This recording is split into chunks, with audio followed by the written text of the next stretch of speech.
नमस्कार। मैं डॉक्टर दिनेश पाल, सहायक प्राध्यापक हिंदी विभाग, नंदलाल सिंह महाविद्यालय, जैतपुर, दाऊदपुर, सारण, छपरा। आज मैं हिंदी रचना बीए पार्ट 1 जो सब्सिडरी में समान हिंदी लिए हैं 100 नंबर का, उसमें जो पाठ्यक्रम में पद्यमंजरी लगी हुई है, उसके पाठ्यक्रम के तहत कबीर के कुछ दोहों पर बात करूंगा। कबीरदास के बारे में पहले से दो वीडियो बनाया जा चुका है, जिसमें कबीर का सामान्य परिचय और कबीर की एक काव्य की प्रवृत्तियाँ या विशेषताएं पे बात हुई थी। आज हम उनके इस वीडियो में 5 दोहे, शुरू के प्रारंभ के जो 5 दोहे हैं उसके भावार्थ बताने का प्रयास करूँगा। पहला यह 5 पढ़ देता हूँ। यह तन विष की बेलरी, गुरु अमृत की खान, शीश दिए जो गुरु मिले तो भी सस्ता जान। जाको राखे साइयाँ, मारी सके न कोय, बाल न बांका करी सके जो जग बैरी होय। दुर्लभ मानुष जन्म है, देह न बारंबार, तरुअर ज्यों पत्ता झड़े, बहुरी न लागे डार। माला फेरत जुग गया, मिटा नमन का फेर, कर का मन का डारी के, मन का फेर। ऐसी बानी बोलिए, मन का आपा खोए, अपना तन शीतल करे, औरन को सुख होए। पाठ्यक्रम में 10 दोहे हैं, एक वीडियो में 5 और दूसरे वीडियो में 5 दोहों की बात करेंगे। दोहे जैसे कबीरदास के दोहों को कबीरदास की साखियाँ भी कहते हैं, लिखा जाता है या कहते भी हैं। साखियाँ, वो साखी मतलब साक्षी। कबीरदास कई बार लिखे हैं, मैं कहता साफ कहते भी हैं, मैं कहता आँखिन का देखी, तू कहता कागज़ की लेखी।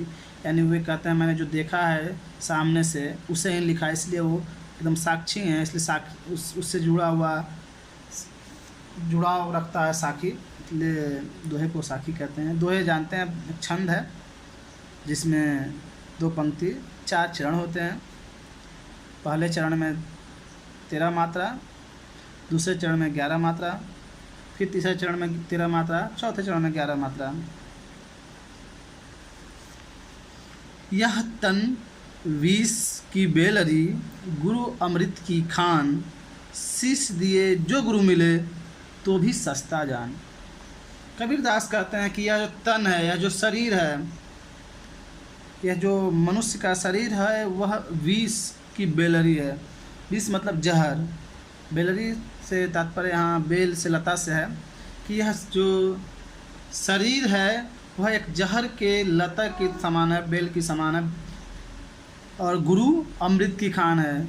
और गुरु क्या है? तो वह अमृत का खान है। खान जिसे खदान बोलते हैं, जो खनिज संपदा जहाँ रखा जाता है उससे संदर्भ में भी होता है, यानी कोष भंडार जहाँ होता है। तो गुरु क्या है? अमृत का भंडार है, खान है, खदान है। शीश दिए जो गुरु मिले तो भी सस्ता जान। और शीश यानी सर दे देने से, यानी समर्पण कर देने से, यानी पूरी तरह से अपने आप को गुरु के चरणों में न्यौछावर कर देने से भी अगर मिल जाता है गुरु, तो समझ लीजिए बहुत ही सस्ता है। सस्ता जानिए यानी बहुत आसान समझिए। कई बार कहा जाता है कि कबीरदास गुरु को ईश्वर के वृक्ष खड़ा करते हैं, कई बार तो ईश्वर से भी श्रेष्ठ मानते हैं, क्योंकि कहते हैं साहब कि गुरु गोविंद दो खड़े काको लागे पाए, बलिहारी गुरु आपने जिन गोविंद दियो बताया।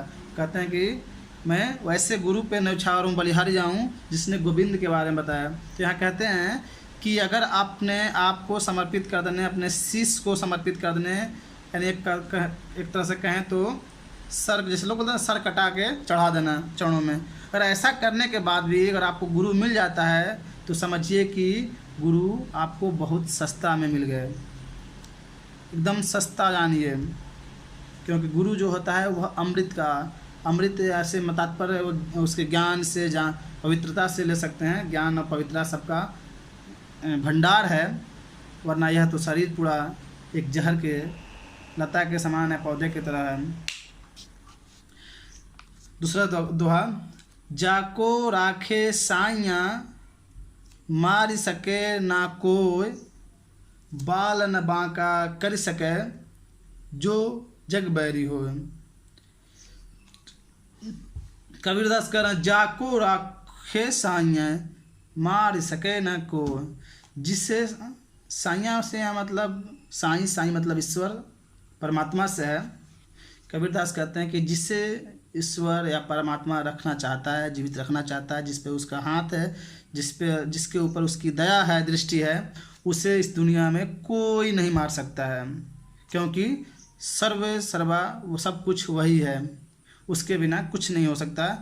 कोई कुछ भी कर ले बिगड़ने वाला नहीं है। बाल न बांका कर सके जो जग बैरी हो। बाल न बांका करना है मुहावरा है, कोई बाल बांका नहीं करना मतलब कुछ भी नहीं बिगाड़ पाना। जो जग मतलब जगत, संसार, बैरी मतलब दुश्मन। कह रहे हैं अगर पूरा संसार, पूरा जगत अगर आपका दुश्मन हो जाए तो भी आपका बाल बांका नहीं कर सकता है, बशर्ते कि आपके सर पे ईश्वर का हाथ हो, परमात्मा का हाथ हो। यानी जो कुछ भी है आत्मा, वह परमात्मा के ही सहारे है। परमात्मा की अगर आपके ऊपर दृष्टि है, आपके ऊपर दया है, तो पूरा संसार आपका दुश्मन बन जाएगा तो भी कुछ बिगड़ने वाला नहीं है। तीसरा है, दुर्लभ मानुष जन्म है देह न बारंबार, तरवर ज्यों पत्ता झड़े बहुरी न लागे डार। कह रहे हैं दुर्लभ मानुष जन्म है। ऐसे भी तमाम मान्यताएं हैं, भले कबीरदास उसे मानते हो न मानते हो कि कई करोड़ योनियों के बाद तो मनुष्य का जन्म होता है, जो भी, लेकिन यहाँ पे कबीरदास साहब कहते हैं कि मनुष्य का जन्म बहुत दुर्लभ है, बड़ी मुश्किल से इंसान का जन्म पाता है। देह न बारंबार, यानी बार बार मनुष्य का देह सबको नहीं मिलता है, कहीं ना कहीं उसी पुनर्जन्म की तरफ इशारा भी जो लोग करते हैं उसी से जुड़ा हुआ है। तरुवर ज्यों पत्ता झड़े बहुरी न लागे डार। तरुवर मतलब वृक्ष, पेड़, जैसे पेड़ का पत्ता झड़ जाता है, बहुरी मतलब दोबारा नहीं जुड़ सकता है।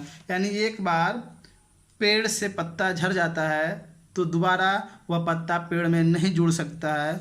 उसी प्रकार मनुष्य का शरीर, यानी ये जीव जो है, मनुष्य मानव का शरीर बहुत दुर्लभ से पाता है, बड़ी मुश्किल से उसे मिल जाता है, और एक बार चला गया दोबारा मिले यह लगभग मतलब जरूरी नहीं है, बार बार नहीं मिलता है, यानी बहुत मुश्किल से मिलता है। यानी उस पत्ते की तरह झड़ जाएगा तो फिर जुड़ने की कोई संभावना नहीं के बराबर है। अगले दोहा में कहते हैं, माला फेरत जू गया मिटा न मन का फेर, कर का मन का डारी के मन का फेर। यहाँ पूरा अनुप्रास अलंकार का प्रयोग कर दिया गया है, उसके साथ कई और श्लेष अलंकार भी संभवतः है। मन का फेर या श्लेष है, सॉरी कंफ्यूजन है, यमक कोई भी होगा। जैसे कनक से दो अर्थ होता है, यहाँ पे मन का दो अर्थ है, एक है मन का, लेकिन शब्द अलग अलग है, मन का और एक मन का जुड़ा हुआ। यानी माला फेरत जुग गया मिटा न मन का फेर। आप बार बार पूरा माला फेरते फेरते, जैसे बहुत लोग होते हैं अपनी तपस्या में माला फेरते रहते हैं, तो बोल रहे हैं पूरा माला फेरते जुग चला गया है, लेकिन मीटा न मन का फेर। मन का, मस्तिष्क का, जो मन में अगर आपके बार बार कुछ चल रहा है और आप माला फेर रहे हो तो उसका कोई मतलब नहीं है।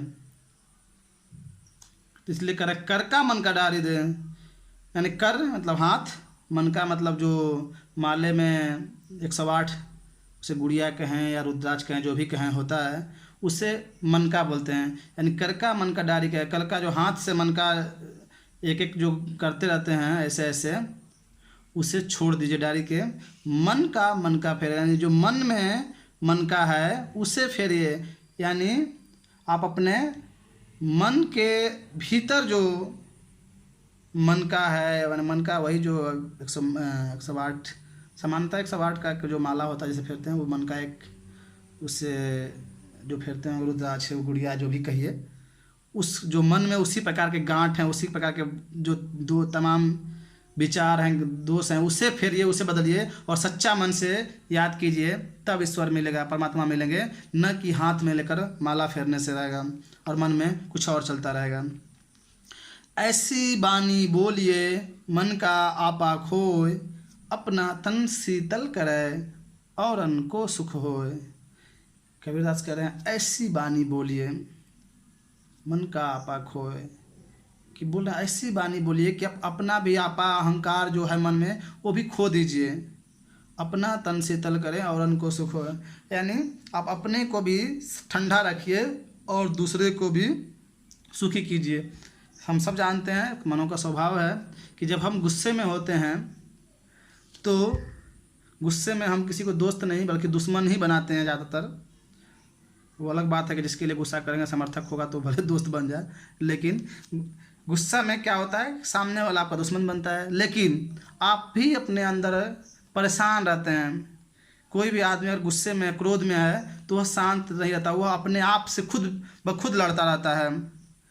तो कह रहे हैं कि आप अगर अच्छा मधुर व्यवहार करेंगे तो कोई तनाव नहीं रहेगा। तनाव नहीं रहेगा तो आप ठंडे मिजाज से रहेंगे, स्वस्थ रहेंगे, खुश मिजाज रहेंगे और आपके साथ जो सामने वाला रहेगा तो वह भी खुश मिजाज रहेगा। यानी तो इसलिए कहा गया कि ऐसी बानी बोलिए जो मन का आपा खोए, अपना अहंकार खोकर एकदम बढ़िया हो जाइए, वैसी बानी बोलिए और आपका अपना तन शीतल करें, अपने आप को भी ठंडा और क्या बोलते हैं संयमित रखिए और उनको सुख हो, दूसरे को सामने वाले को भी सुख दीजिए। सहानुभूति सुख के साथ उसे एक अच्छा संबंध कायम कीजिए कि वह भी आपके साथ वैसा ही व्यवहार करे और मस्त जीवन यापन कीजिए। यह एक प्रकार से उनका उपदेशात्मक दोहा कहें।